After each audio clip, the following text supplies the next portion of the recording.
नमस्कार दोस्तों, कैसे हैं आप लोग। आप सब देख रहे हैं अपने भाई के यूट्यूब चैनल निखिल दीवाना ऑफिशियल चैनल में। तो हाँ दोस्तों, आज के इस वीडियो में मैं बात करने जा रहा हूँ भोजपुरी के सुपरस्टार गायक एवं नायक राकेश मिश्रा जी के बारे में, जिनका एक ब्लास्ट सॉन्ग आ रहा है दोस्तों, जिस गाने का नाम रखा गया है लड़कइये में लड़का खेलैबू ना। इस गाने को गाए हैं राकेश मिश्रा जी, और हम बताएंगे भाई लोग कि इस गाने को लिखे हैं आप सबके बहुत ही बढ़िया राइटर अरुणा बिहारी जी, और इस गाने का म्यूजिक बनाया है दोस्तों छोटू रावत जी।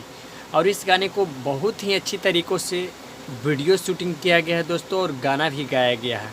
मैं बताऊंगा दोस्तों कि इस गाने का जो सिंगर है यानी राकेश मिश्रा जी हैं, और इस गाने का निर्देशक हैं दोस्तों, यानी बहुत ही बढ़िया निर्देशक है रवि पंडित, जिनको आप लोग बहुत अच्छे से चिन्ह रहे होंगे। पुदीना वाला गाना में जो रवि पंडित आह आह कर रहे हैं दोस्तों, वही हैं। तो आप लोग अगर राकेश मिश्रा जी के फैंस हैं तो इस वीडियो को ज़्यादा से ज़्यादा शेयर कर दीजिएगा, और चैनल को मेरे सब्सक्राइब कर दीजिएगा।